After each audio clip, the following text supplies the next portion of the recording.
네, 안녕하세요. 이번 시간에는 리눅스 악성 코드에 대해서 같이 학습하도록 하겠습니다. ISMSP 인증 기준에 보면은요, 이 큰 구분의 보호대책 요구사항에 64개 통제 항목이 있는데, 이 중에서 2.10의 시스템 및 서비스 보안 관리에 9개 통제 항목이 있습니다. 하나는 패치 관리고, 하나는 악성 코드 통제예요. 그래서 모든 OS라든지 뭐 정보 시스템 관련해서 취약점으로 인한 침해 사고 예방을 위해서 최신 패치를 항상 적용을 해야 됩니다. 그 다음에 엔드 오브 서비스라든지 엔드 오브 라이프를 파악을 해서 만약에 엔드 오브 라이프가 되는 시점에 다른 OS로 이렇게 서비스가 되도록 해야 됩니다. 당연히 악성 코드 통제를 위해서 백신을 윈도우라든지 리눅스에 윈도우에는 당연히 설치해야 되고 리눅스는 설치하는 것을 권고를 하고 있습니다. 서브 OS의 엔드 오브 서비스하고 이제 엔드 오브 라이프라는 게 있는데 이 차이점을 한번 볼게요. 엔드 오브 라이프, 생명이 끝났다는 거죠. 그래서 서비스 혹은 판매에 대한 모든 상태가 종료된 상태입니다. 더 이상 유지보수 자체가 되지 않아요. 엔드 오브 서비스는 라이프보다는 좀 낮은 거죠. 서비스의 종료니까. 마찬가지로 이것도 서비스 혹은 판매가 종료된 상태입니다.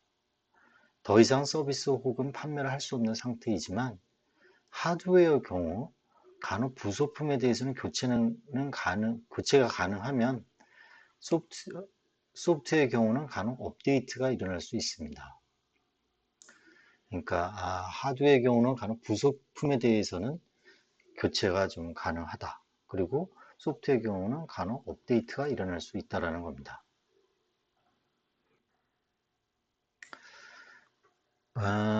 OS 중에 이거 한 이제 example인데요. CentOS 7 같은 경우에 릴리즈 데이트가 2014년 6월이었는데 거의 10년 지난 뭔가 2024년 6월 30일이 엔드 오브 라이프예요. 생명이 끝나버려요. 그러니까 현재 만약에 CentOS 7을 이용을 해서 어떤 서비스를 제공을 하고 있다.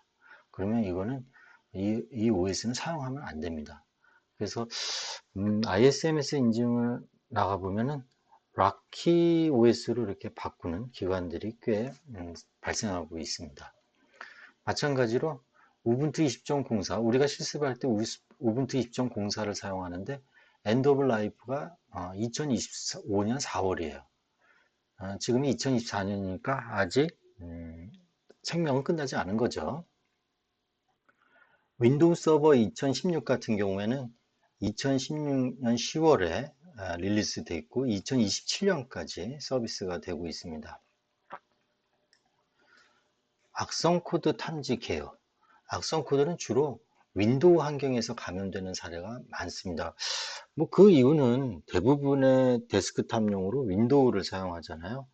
뭐 사무실, 그다음에 기관, 기업, 가정, 뭐 학생 모든 사람들이 노트북이나 데스크탑용으로 윈도우 OS를 설치해서 뭐 파워포인트라든지 아래 한글이라든지 마이크로소프트 뭐 그다음에 인터넷 서핑이라든지 다양하게 사용을 하고 있어요. 그렇기 때문에 여기에 윈도우형 악성 코드를 많이 만드는 거죠. 리눅스는 서버 위에 데스크탑 PC로 잘 사용되지 않기 때문에 상대적으로 보안이 강하다고 생각을 하는데 사실은 리눅스 서버에 악성 코드도 많이 존재를 하고 있습니다. 그래서 기관에서 또는 기업에서 리눅스 서버를 구축하는 보안 패치나 악성 코드를 검사하지 않는 경우가 많아요. 오해하는 거죠. 사실은 리눅스 서버를 타겟으로 해서 악성 코드를 많이 만들지 않는 거라고 봐야 되는 거죠. 하지만 존재를 많이 합니다. 따라서 리눅스 서버가 악성 코드에 감염될 경우를 대비해서 악성 코드를 탐지하는 방법을 알 필요가 있습니다. 그리고 리눅스 백신을 설치해 놓고도 검사하지 않아서 오랫동안 악성 코드에 노출된 경우도 많이 있습니다. 악성 코드의 유형과 감염사를 잠깐 보면은요. 여기에 웹 취약점을 이용을 해서 우리가 앞으로 이제 실습할 파일 업로드라든지 SQL 인젝션 어택이라든지 크로스 사이트 스크립이라든지 이러한 공격을 통해서 웹쉘이라는 코드를 올려놓고 쉘 명령어를 따는 거죠. 그래서 데이터 서버라든지 데이터베이스 서버라든지 내부망 서버에 공격을 할 수가 있습니다. 그러니까 이거는 웹 취약점을 이용한 공격이 되겠죠. 대표적인. 그 다음에 시스템 취약점을 통한 악성 코드 감염이에요. 시스템에서 주로 리눅스 서버 같은 경우에는 유닉스용 삼바, 그 다음에 FTP, 이건 이제 파일 공유하는 거죠. 아이고. 그 다음에 파일 트랜스퍼 프로토콜, 시큐어 쉘 등 다양한 그 서비스를 동작을 하면은 포트 번호를 열어놓게 돼요. 그죠? 그래서 또는 보안 패치가 되지 않아서 보안 설정이 미흡한 경우에 지속적으로 공격자가 공격이 가능합니다. 그래서 이런 포트들이 시큐어 쉘 경우에는 22번, FTP는 21번과 같은 원격 접속 서비스가 오픈된 경우 지속적으로 브루트포스 어택이라든지 그 다음에 사전 공격인 딕셔너리 어택이라든지 그 다음에 레인보우 테이블 어택이라든지 이런 게 가능할 수 있어요. 그래서 이런 경우에는 웰로운 포트를 사용하지 말고 임의의 통신 포트를 사용하는 걸 이제 권고를 하고 있습니다. 그래서 이 시스템 취약점을 이용을 해서 엠맵이라고 하는 그런 툴을 이용을 해서 포트를 스캐닝하고 또 엠맵이라는 NSE라는 걸 이용을 해서 취약점을 스캐닝할 수가 있어요. 그 다음에 다양한 툴을 이용을 해서 이 서버에 대한 취약점을 발견을 하면은 서버에 접속을 할 수가 있게 됐고 그 다음에 루트로 권한 상승을 하게 되면은 이 시스템은 점령당하게 되는 거죠. 그 다음부터는 아무거나 할 수 있는 거죠. 루트 권한을 획득을 하면은요. 자, 리눅스에 바이러스 백신 프로그램이 필요하냐? 당연히 필요로 합니다. 리눅스에는 다른 운영체제와 마찬가지로 바이러스 백신 보호가 필요로 합니다. 근데 그리고 수백 개의 리눅스 관련 멀웨어 위험 요소가 이미 발견되고 있어요.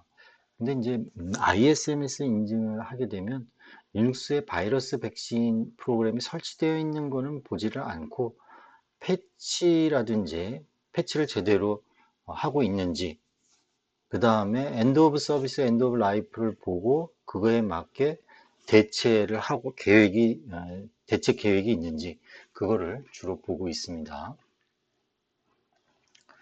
리눅스 백신의 이제 대표적인 사례가 이런 클램 AV, 안티바이러스, 소포스 이런 것들이 있는데 우리는 클램 안티바이러스 리눅스용 요걸 이용을 해서 한번 실습을 하도록 하겠습니다. 리눅스용 안티바이러스 제품은 상용으로 많이 있고요. 리눅스 서버의 보안이 만약에 중요하다고 생각을 하면 탐주율이 높은 상용 백신을 사용하는 걸 추천을 합니다. 리눅스 서버에 백신이 없다면 오픈소스를 무료로 가능한 클램 안티바이러스 백신을 설치해서 정기적으로 검사를 하면 좋겠죠. 클램 에이블은 바이러스를 치료해 주진 않아요. 바이러스를 검사하고 발견한 경우 그것을 격리하는 정도로만 수행을 합니다. 자, 그러면 지금부터 한번 실습을 하도록 하겠습니다.